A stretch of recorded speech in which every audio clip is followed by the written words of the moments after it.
En la Segunda Guerra Mundial, algunas de las operaciones más extraordinarias de las fuerzas especiales cambiaron el curso de la historia. Ahora volvemos a contar dichas historias de una forma que no había sido posible hasta ahora, utilizando gráficos de última generación, análisis expertos, demostraciones con armas y explosivos, y relatos en primera persona de hombres que hicieron historia.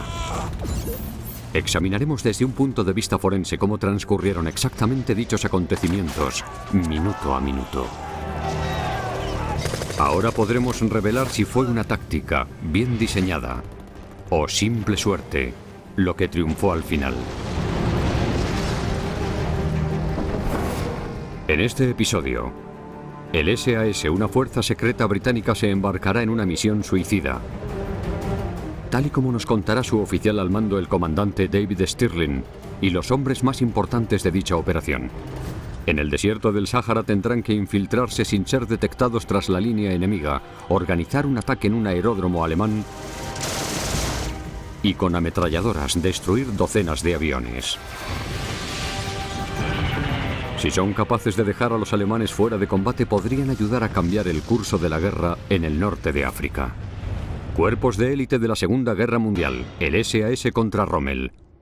Desierto Occidental, Egipto, 26 de julio de 1942. En una base de operaciones avanzadas escondida a 160 kilómetros tras la línea enemiga, un grupo de soldados de élite del Servicio Aéreo Especial de Gran Bretaña, o SAS, se prepara para un ataque en el aeródromo alemán de Sidi Hanesh, 400 kilómetros al norte de El Cairo. Entre ellos y su objetivo, 65 kilómetros de árido desierto. Ataques anteriores les han otorgado la reputación de salvajes, y ahora los alemanes están esperando su próximo ataque.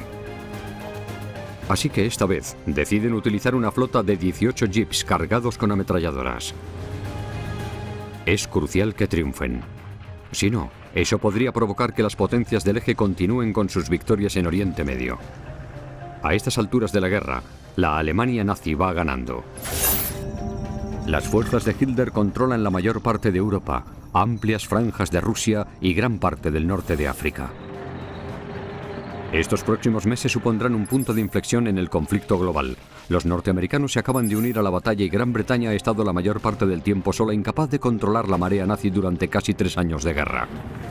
Ahora en el desierto de África del Norte, el aparentemente invencible general alemán Erwin Rommel, el zorro del desierto, amenaza con destruir al ejército británico, las ratas del desierto. En julio de 1942, los británicos tenían serios problemas. Los alemanes les habían obligado a retroceder hasta Egipto, estaban a la defensiva. El Cairo estaba amenazado y si no hacían algo realmente dramático, había muchas posibilidades de que perdieran África del Norte. 21 horas. 5 horas hasta el objetivo. Gran Bretaña necesita de forma desesperada la ayuda de este grupo de élite de especialistas en desiertos con la misión de destruir los aviones alemanes que abastecen al frente. Se les conoce como Destacamento L.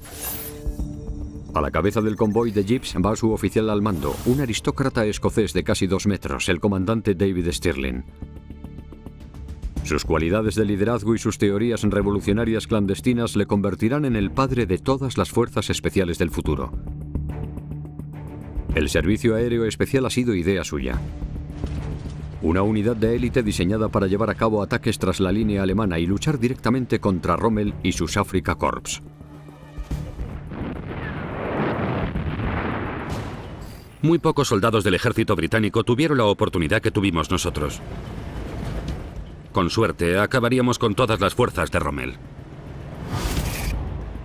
El servicio especial de Stirling había sido seleccionado específicamente para misiones peligrosas tras la línea enemiga. A su lado, el cabo Johnny Cooper. Este hombre tan delgado, con un agudo sentido del humor, había sido actor antes de unirse a dicho comando británico de élite. Solo tenía 20 años. Me enteré de que estaban buscando soldados para ir a Oriente Medio, y el comandante que me hizo la entrevista me dijo: creo que eres mucho más joven de lo que dices. Pero al final me salí con la mía. Justo detrás del primer jeep, el capitán Blair Paddy Mayne, de 1,90. Este jugador de rugby de primera era un luchador implacable e imparable y muy aficionado a la bebida. Intransigente dentro y fuera del campo de batalla, era admirado y temido por sus propios hombres y por el enemigo. Su filosofía: disparar primero, sin hacer preguntas. Al entrar en un lugar lleno de enemigos hay que matar al primero que se mueva, si no empezará a pensar y será peligroso. Los hombres de Stirling tenían que recorrer casi 65 kilómetros antes de llegar a su objetivo y era la primera vez que utilizaban jeeps. Conducir en el desierto no es fácil. Resulta más fácil ir en bloque y despacio, pero aquellos hombres iban rápido y separados para no tragarse el polvo de los vehículos que iban delante. Es decir, cada conductor iba trazando nuevos caminos, y eso hacía que fuera mucho más peligroso por el riesgo de toparse con rocas y minas. El ataque de Sidi Hanesh fue el más importante de Stirling hasta ese momento. En julio de 1942 los alemanes llevaban varios meses avanzando. El frente avanzaba rápido y había conseguido ampliar sus líneas de abastecimiento cientos de kilómetros. Como resultado, los alemanes habían creado bases de operaciones avanzadas muy necesarias en el desierto. La única forma que tenía Rommel de mantener sus suministros era trayendo grandes cantidades por aire en Junkers Ju-52. Si destruían dichos aviones en el aeropuerto, la línea de suministros de Rommel se sacaría y a los alemanes les costaría mucho más seguir avanzando hacia el interior de Egipto. Estos aviones de 3 motores, que suponían una adaptación en el diseño de aviones de línea previos a la guerra, podían transportar más de 4 toneladas de hombres o de equipos. Para defenderse contaban con ametralladoras dorsales y recibieron los apodos de Tante Yu, Tia Yu y Iron Annie, de manos de las tropas del eje y de los aliados respectivamente. Los informes de reconocimiento indicaban que el aeródromo no solo estaba lleno de esos aviones de transporte tan valiosos, sino que también había cazas y bombarderos en picado Stuka de ataque a tierra. Normalmente los Ju-87 alemanes estaban armados con 2 ametralladoras de 7,92 milímetros en las alas y 2 ametralladoras gemelas en la cabina trasera. Podían llevar una carga máxima de hasta 1.800 kilos. Al SAS le preocupaban especialmente los Stuka alemanes. Eran unos bombarderos en picado que los alemanes utilizaban contra las tropas de tierra. Eran tremendamente eficaces en el desierto y cuando caían en picado para lanzar sus bombas, emitían un sonido horrible. Su efecto no solo era físico, sino también psicológico. El plan. La misión de Stirling de destruir todos los aviones de Sidi Hanesh era realmente audaz. Primero tendrían que avanzar 65 kilómetros en un desierto uniforme y a oscuras. Los hombres del SAS temían las temperaturas extremas del desierto y además tenían que evitar las rocas capaces de dañar sus vehículos. Si el enemigo les descubría durante su trayecto, acabarían liquidados por los bombarderos Stuka del aeródromo que estaban a punto de atacar. Y aunque fueran capaces de llegar hasta su objetivo sin ser detectados, tendrían que aprovechar el elemento sorpresa y hacer explotar todos los aviones antes de que los alemanes supieran que estaban siendo atacados. Cuando el enemigo reaccionase, el SAS se vería superado por los morteros, ametralladoras y cañones de 20 milímetros de los alemanes, que podrían atacar el convoy de jeeps y acabar con ellos. Cualquier avión superviviente tendría que ser destruido. Los soldados del SAS tendrían que saltar de sus jeeps, correr bajo el fuego y colocar las bombas en los aviones con sus propias manos. Solo tendrían minutos para destruir todos los aviones posibles y luego salir de ahí. Pero la misión no habría acabado ahí. Les perseguirían durante su vuelta a casa en busca de venganza. Los hombres de Stirling tendrían que separarse en pequeños grupos, esconderse de día y viajar de noche para esquivar cualquier represalia del enemigo y volver a su escondite secreto a tiempo para el desayuno. Pero para hacer eso, Stirling necesitaba una fuerza capaz de moverse bien por el desierto y eso requería hombres y equipos especializados.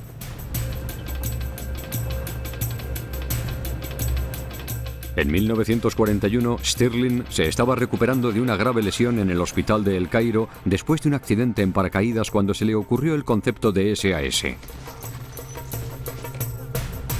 Stirling era persistente.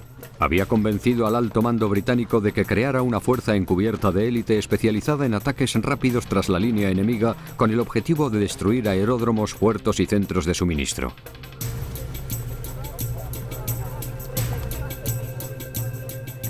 Tendría que reclutar a una clase especial de soldados con grandes habilidades. Las cualidades que Stirling estaba buscando eran fuerza, independencia y la capacidad de soportar situaciones incómodas con muy poca comida y agua durante largos periodos de tiempo. A diferencia de los comandos británicos, el SAS solo contaría con lo estrictamente necesario y estaría compuesto por unos 60 hombres y un puñado de oficiales. Los comandos se organizaban, se entrenaban y luego se enviaban a combatir. Stirling eligió a aquellos que le gustaron, utilizó el equipamiento que pudo conseguir y se marchó al desierto para ir a por los alemanes. Tenía que ser considerado un nuevo tipo de fuerza para hacer uso del factor sorpresa y de la astucia. Tenían que ser capaces de acercarse al objetivo por tierra, mar o aire. 27 de julio. 1 de la madrugada. 1 hora hasta el objetivo. Los jeeps utilizan la tapadera de la oscuridad para acercarse a unos 15 kilómetros de su objetivo. Tras dificultades para atravesar una zona escarpada, los hombres de Stirling se topan con la carnicería de una batalla reciente.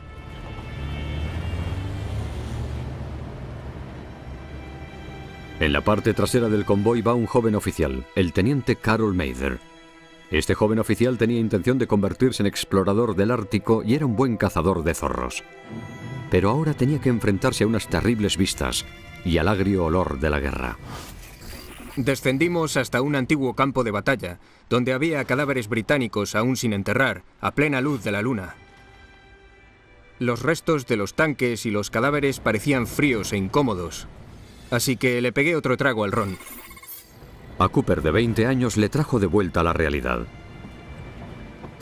Creo que todo el mundo sintió un poco de miedo, pero más bien era impaciencia. Teníamos ganas de acabar con aquello. El SAS había pasado los últimos meses preparando este ataque. Según algunas estimaciones, en julio de 1942 ya habían liquidado unos 200 aviones enemigos y docenas de camiones y depósitos de munición. El destacamento L había atacado los aeródromos alemanes e italianos más importantes en un radio de unos 500 kilómetros, al menos 1 o 2 veces. El enemigo conocía bien al hombre al que habían apodado el Comandante Fantasma. Los alemanes habían aumentado su seguridad. Empezaron a construir barreras de alambre y defensas. En Sidi-Hanés, la coalición de tropas alemanas y sus aliados italianos también habían fortalecido su potencia de fuego con ametralladoras y morteros. Dichas armas podían arrasar vehículos ligeros.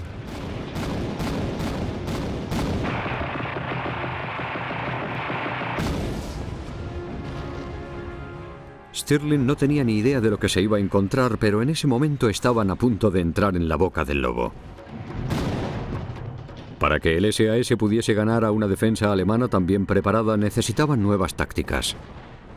Nuestro trabajo consistía en inventar nuevas técnicas para que el enemigo jamás pudiera predecir nuestros métodos. Hasta ese momento, habían confiado en un gran invento para destruir aviones enemigos. Una ingeniosa bomba casera inventada por uno de los padres fundadores del SAS, Jacques Louis. Le hemos pedido a un experto en explosivos que prepare una reconstrucción exacta de lo que llegó a conocerse como la bomba Louis. Vale, vamos a intentar representar una bomba Louis y vamos a ponerla a prueba con un coche. Vamos a ver cuál es el resultado de todo esto y por lo que hemos podido averiguar, la bomba original pesaba aproximadamente medio kilo. Consistía en una carga de explosivo plástico, un poco de termita, óxido de hierro y polvo de aluminio y un poco de gasoil. El plástico propicia la explosión. La termita nos proporciona el fuego.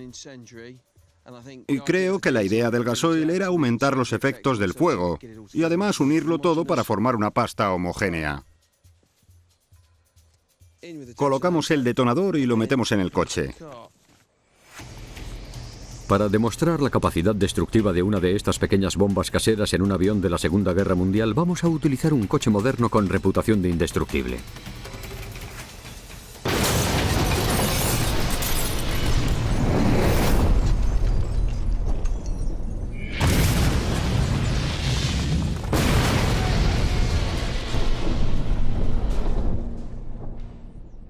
Nos gusta la bomba Lewis porque parece muy eficaz. Bueno, ha funcionado. Lo ha destrozado por completo y la explosión no ha sido muy grande. Los aviones estaban hechos con materiales ligeros, así que llevaban una fina capa de aluminio, mucho combustible, y seguro que habrían explotado más y habrían acabado envueltos en llamas. No creo que hubieran podido seguir participando en la guerra si alguien hubiese colocado una de estas bombas en su interior. Sus días de combate habrían acabado. Pero a pesar de su eficacia, la bomba Lewis tenía una gran desventaja. Había que colocarla de forma manual en cada avión. Eso requería infiltrarse en aeródromos a pie, algo muy arriesgado y que consumía mucho tiempo. Además, el número de objetivos estaba limitado a la cantidad de bombas que un hombre del SAS pudiera transportar.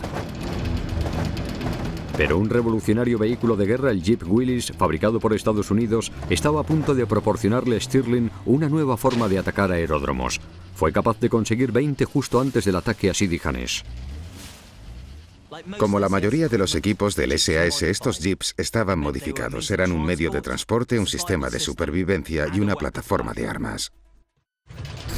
Creo que tengo razón al decir que fueron los primeros vehículos que se vieron en Oriente Medio con tracción en las 4 ruedas.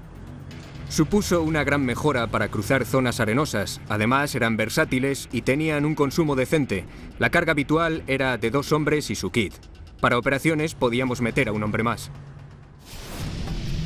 Estos vehículos ligeros con tracción en las 4 ruedas pesaban unos 1.200 kilos y tenían un motor de 4 cilindros. Pero los jeeps del SAS estaban radicalmente modificados para cumplir su propósito. Este es un Jeep Willys de 1942 que encontraron en una chatarrería de Egipto hace unos cuantos años. Como estos vehículos llevaban mucho más peso que los jeeps estándar, por el combustible extra, la munición extra, el agua y el personal, llevaban una ballesta más gruesa. Estas bolsas se conocían con el nombre de bolsa de rescate. Si el vehículo sufría daños, los hombres podían coger una de estas bolsas donde podían encontrar recursos de todo tipo para su supervivencia. Aquí tenemos un bidón de gasolina, pero más tarde los británicos copiaron este diseño y adoptaron el nombre de jerrycan, bidón en inglés. Pero si se fijan en la cruz, ahí pone que contiene agua, no combustible. En la parte de atrás tenemos 2 ruedas de repuesto. Los pinchazos suponían un gran problema por el terreno que tenían que atravesar. En la parte de atrás también había unos canales para la arena. Cuando quedaban enterrados o la arena era muy blanda, los sacaban y así el vehículo podía avanzar lo más rápido posible. Era el vehículo perfecto para enfrentarse al enemigo. Cada jeep llevaba 2 ametralladoras, algunas de las cuales se habían rescatado de bombarderos. Conseguí una Vickers K de un bombardero ligero que se había estrellado y conseguí arreglarla. Fue realmente impresionante. Las Vickers. Cuando el SAS estuvo operando en África del Norte había escasez de armas, pero de estas no. La RAF había almacenado muchas y Stirling se aprovechó de ello. Tenían un tambor que contenía 100 balas de calibre 303. Disparaban unas 1000 rondas por minuto. Pero eso no era lo suficientemente bueno para Stirling. Decidió colocar 2 de estas en la parte delantera de cada jeep, perfectas para un ataque. Para el joven soldado del SAS era un arma impresionante. Tenía una tasa de disparo alta, pero era una ametralladora aérea. Y si no estabas en un avión con el sistema refrigerado, se recalentaba enseguida. Pero nuestras acciones eran muy cortas y precisas. Entrábamos y salíamos. Los jeeps cargados con ametralladoras le proporcionaron a Stirling un enfoque táctico totalmente nuevo. Dije, entremos en el campo de batalla y disparemos a los aviones desde los coches. Tenemos ametralladoras Vickers de la RAF. Después de todo, estaban diseñadas para disparar a aviones. Propuse hacer un tour rápido para liquidar todos los aviones posibles. Pero en el caos de un combate nocturno, más de 60 ametralladoras dispararían desde 18 jeeps. Stirling necesitaba controlar la potencia de fuego de su formación. Cuando avance, seguidme en 2 columnas, y cuando os dé la señal, abrid fuego hacia afuera, hacia los aviones. Seguid las huellas del jeep anterior, a una distancia de unos 5 metros, y no vayáis a más de 6 kilómetros por hora.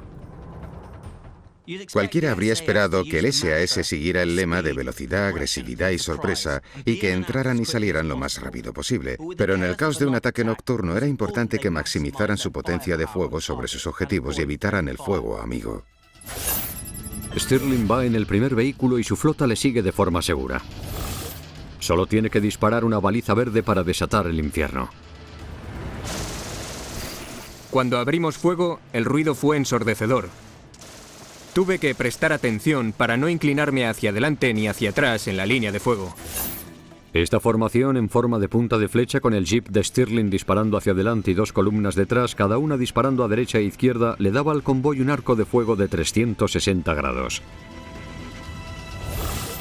Aunque nunca se había intentado llevar a cabo un ataque con jeeps, el ensayo general dejó satisfecho a Stirling y le hizo pensar que tendrían muchas probabilidades de éxito. Por lo menos el ataque tendría la ventaja del factor sorpresa. 1 hora 45 minutos. 15 minutos hasta el objetivo. Stirling y su grupo de jeeps están a tan solo 8 kilómetros del objetivo, pero llegan tarde tras unos cuantos pinchazos. Aquello no le sorprendió al teniente Mather.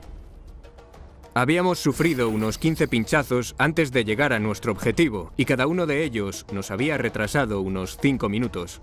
Íbamos cargados en exceso, siempre era así. Y aquello pasaba factura a los neumáticos, a los muelles y a veces a los cárteres. El desierto empieza a allanarse y a endurecerse, lo que indica que están cerca de la costa. La flota de Stirling se detiene. El navegante del destacamento, el cabo Mike Sadler, le dice que están a menos de 1,5 kilómetros del aeródromo alemán. Tras haber recorrido unos 65 kilómetros y de haber utilizado brújulas a oscuras, ha sido una hazaña increíble. En aquella época no había GPS y el SAS utilizaba brújulas solares de día, tratando de encontrar el norte en función de la posición del sol a mediodía, y un teodolito de noche, con el cual podían medirse ángulos precisos a largas distancias a partir de las estrellas. Comprueban sus armas y su munición, y Stirling revisa el plan de ataque por última vez. Nos habló de forma desenfadada, como si estuviera hablando de cualquier otra cosa. Bien, muchachos, no tenemos mucho tiempo. Cuando lleguemos al aeródromo, formad una línea continua y arrasad la zona. Acordaos de apuntar hacia abajo y hacia los tanques de combustible. Tras el ataque, la formación se dividiría en grupos y cada uno escaparía por su cuenta. Luego el destacamento L debería avanzar lo más rápido posible hacia el sur y el suroeste, donde regresarían al punto de encuentro de forma independiente, moviéndose totalmente a oscuras. Pero el trayecto era de más de 65 kilómetros y estaban en el desierto. 1 hora 55 minutos, 5 minutos para el ataque principal. Debido a los retrasos, solo quedan 2 horas de oscuridad. Cuando llegue el día, los SAS se convertirán en los cazados. Tendrán que confiar en sus habilidades y en su formación para operar de forma independiente tras la línea enemiga y terminar su misión. Sabían lo que tenían que hacer. Si un hombre caía o el plan cambiaba, tendrían que seguir adelante. 2 de la madrugada. Ataque principal. El SAS y su flota de jeeps armados se dispersan y avanzan hacia el aeródromo. De repente, a menos de 800 metros de la pista y de su premio, aparecen docenas de aviones alemanes desplegados a lo largo de todo el aeródromo.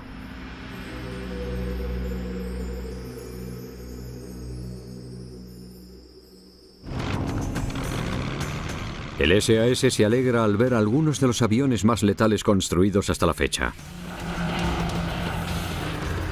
Hay Heinkel's 111, unos bombarderos muy rápidos y originalmente diseñados como aviones de transporte. Entre los cazas hay Messerschmitts y uno de los mayores temores del SAS, el versátil y letal avión de ataque a tierra, el Stuka. No hay tiempo que perder. Los hombres de Stirling están listos para empezar. Los 18 jeeps avanzan a toda velocidad y se dirigen hacia la pista. Entramos rugiendo en el aeródromo. Ahora están comprometidos, pero a medida que se van acercando la pista se enciende de repente. Parece que están entrando en una trampa. Todos se preparan para la batalla de sus vidas. Pensé que nos habían visto, pero era un avión que estaba a punto de aterrizar. Aquello nos vino genial. Pisé el acelerador y cargué contra el avión. Stirling y sus hombres tuvieron muchísima suerte. Sabían que estaban en el lugar adecuado y el objetivo y su posición acababan de iluminarse. Los aviones estaban preparados para un día de maniobras.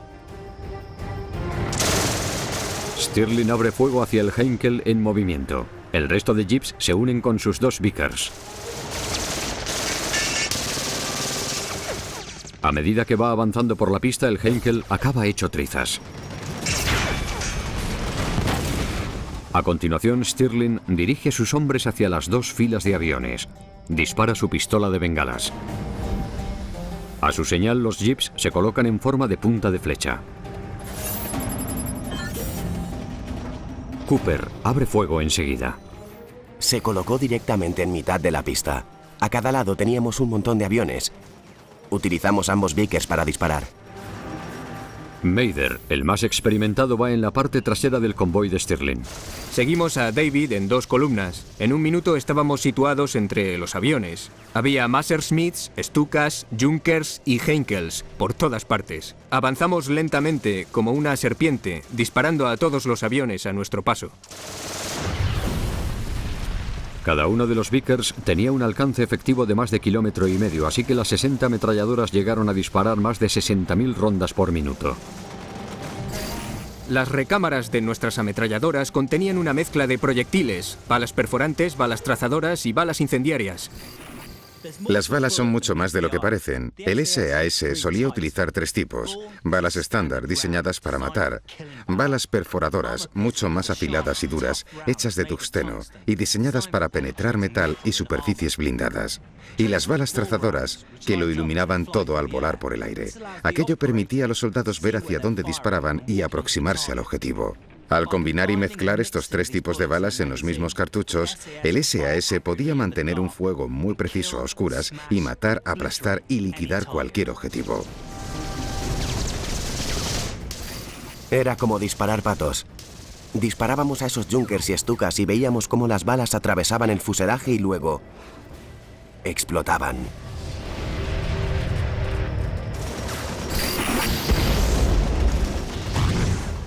Algunos de los aviones solo estaban a 15 metros y al pasar por delante e ir en la parte de atrás del convoy, veía cómo brillaban y estallaban con un ruido ensordecedor. Hacía mucho calor.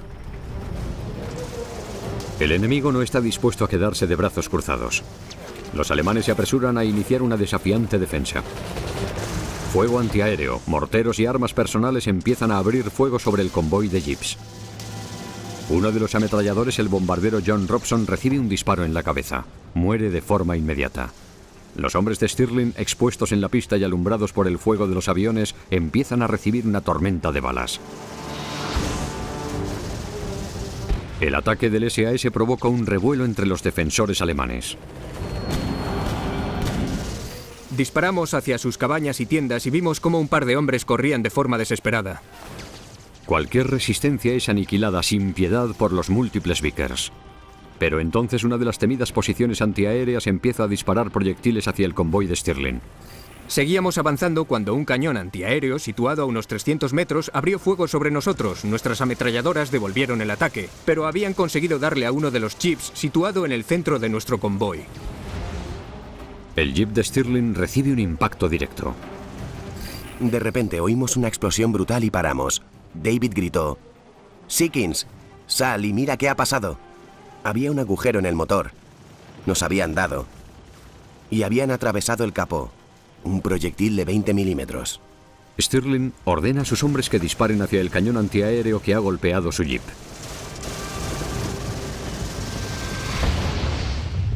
En cuestión de segundos, acaba silenciado. Entonces Stirling ordena a todos los conductores que apaguen los motores y reúne a sus hombres. ¿Cuánta munición os queda? 2 tambores. Un tambor. Os habéis deshecho de todo. No disparéis a menos que tengáis el objetivo a tiro. Y escuchad con atención. Acabaremos el círculo, retrocederemos y derribaremos los aviones que haya dentro del perímetro. Y luego nos largaremos. ¡Arrancad! ¡Arrancad! El convoy se pone en marcha una vez más, destruyendo todos los aviones que quedan alrededor del perímetro. Cuando hacen la última pasada, Paddy Mayne decide emprender una misión en solitario. Paddy Mayne vio un bombardero intacto y saltó de su jeep con una bomba en la mano. Fue corriendo hasta él, colocó la bomba en el motor, volvió corriendo y nos alcanzó. La bomba Lewis, colocada por Paddy Mayne, está a punto de explotar. Los jeeps están peligrosamente cerca. Stirling ordena a sus hombres que se retiren.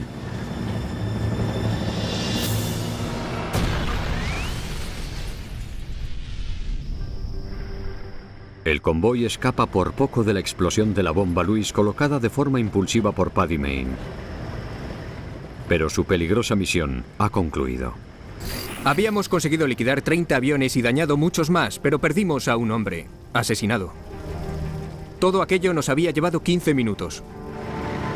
6 jeeps han recibido algún impacto, pero siguen funcionando y 3 han quedado inutilizados.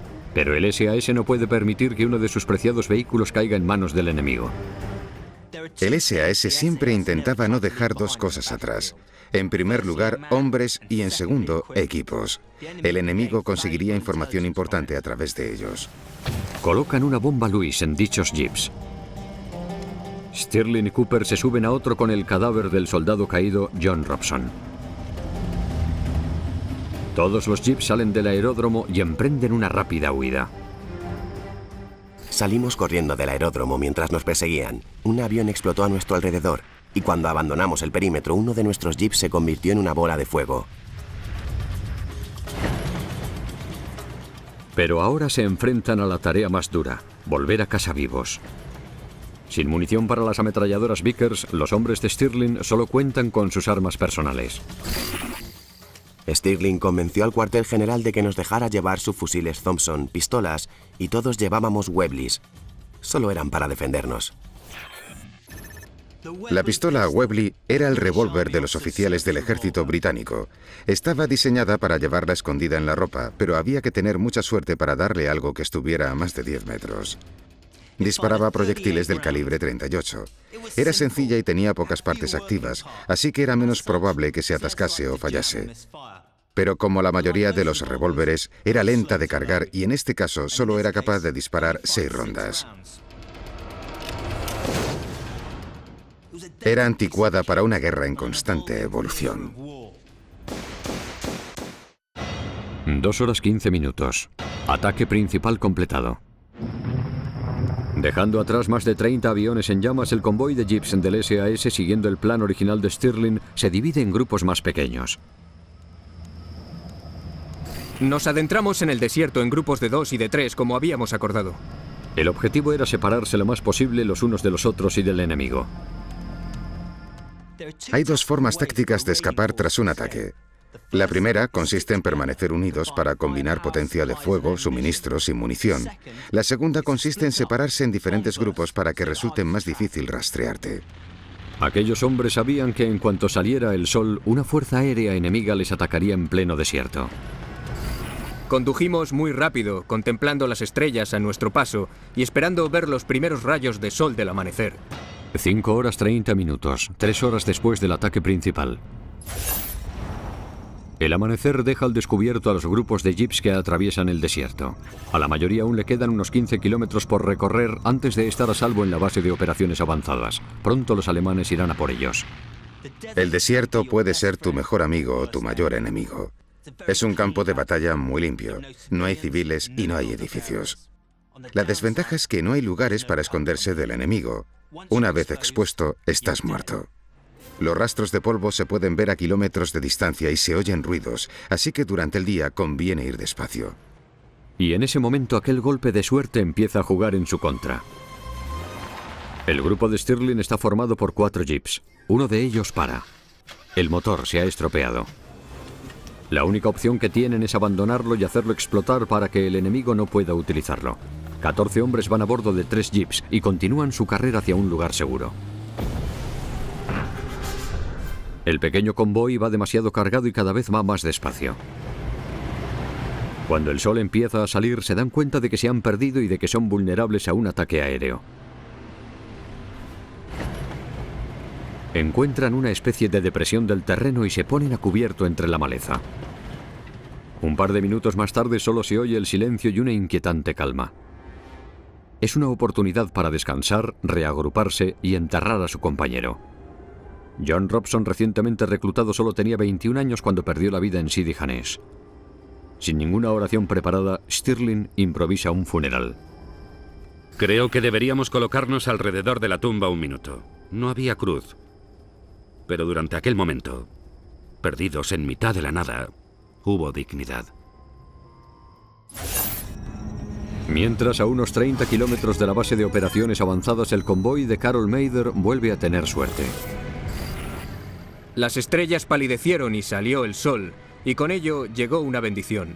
Un gran banco de niebla nos engulló para que pudiéramos seguir avanzando sin ser vistos.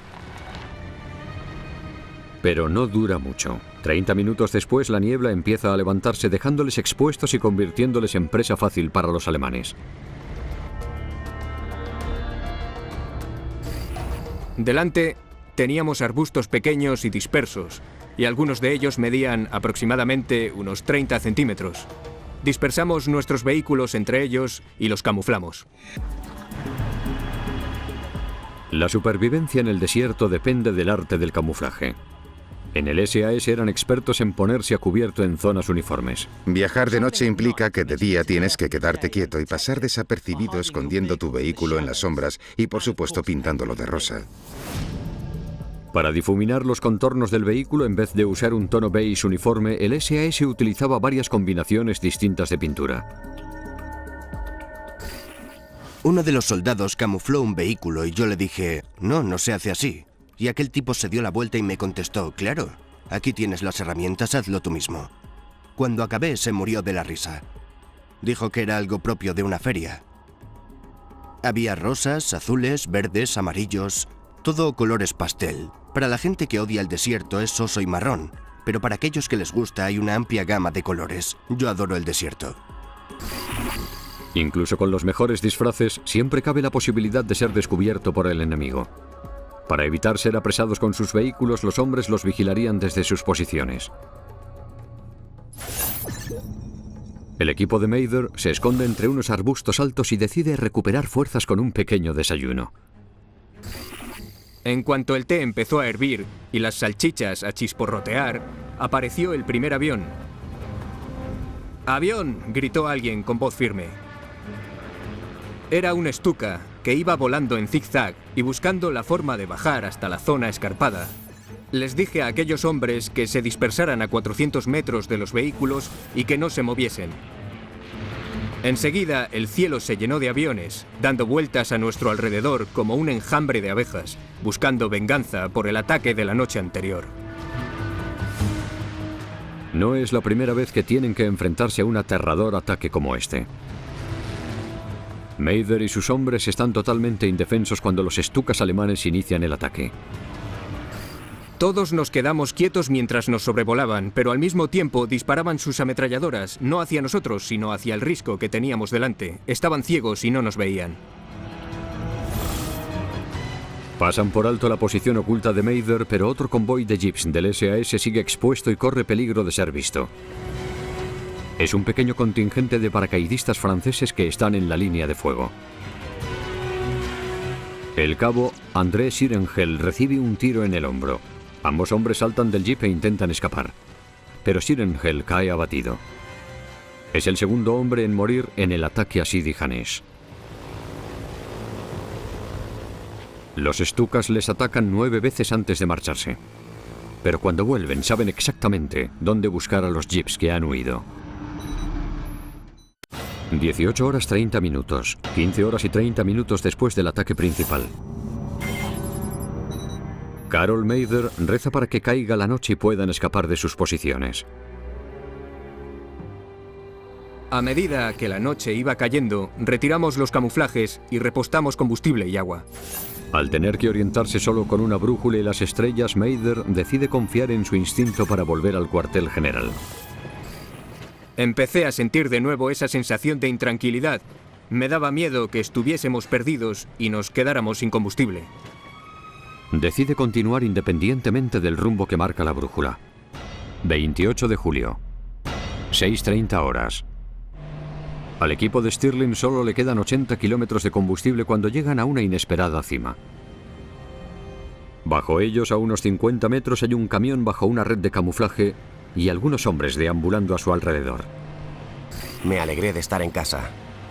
Tras un día y una noche de huidas y evasivas, llegan a la base de operaciones justo a tiempo. Además del camión, hay un grupo de hombres preparando té. Se encuentran con un relajado Paddy Mayne que ha conseguido llegar antes que ellos. Fue un momento estupendo. Mather y sus hombres también estaban ahí. Fueron los primeros en llegar a primera hora de la mañana. Fui capaz de reconocer cada piedra y había un camión enorme debajo de una red de camuflaje. Tuve razón todo el tiempo y mis distancias y cálculos fueron correctos. A excepción de los 2 soldados caídos, el resto de hombres regresaron a la base aquella mañana. Su arriesgado ataque había conseguido destruir 25 aviones enemigos y dañar aproximadamente una docena más. Aunque el ataque había sido un éxito para todos, el comandante Stirling no estaba satisfecho. Reunió a sus hombres. No ha sido lo suficientemente bueno. Deberíamos haber conseguido el 100% de los resultados. Algunos de vosotros descargasteis contra todo, en vez de hacer lo que os había dicho. Apuntar bajo y disparar solo a los objetivos directos. Si hubierais tenido más cuidado, podríamos haber acabado con todos los aviones, en vez de dejarlos tocados. La reprimenda de Stirling posterior a la operación solo fue un ejemplo de las altas expectativas que tenía del destacamento L. No quería que aquellos hombres mostraran una actitud indiferente ante lo ocurrido. El ataque de los jeeps a Sidi Hanesh fue el ataque más espectacular del SAS. Tras su éxito, pasaron el resto del año trabajando en el desierto occidental. En total, los hombres de Stirling llevaron a cabo más de 40 ataques independientes y llegaron a destruir 320 aviones del eje. Su trabajo supuso la génesis de las fuerzas especiales. Al destruir los aviones del aeródromo de Sidi Hanesh, el SAS no solo consiguió debilitar a los alemanes y su potencia aérea, sino que también consiguió debilitar su potencia terrestre al reducir la cantidad de suministros de los alemanes.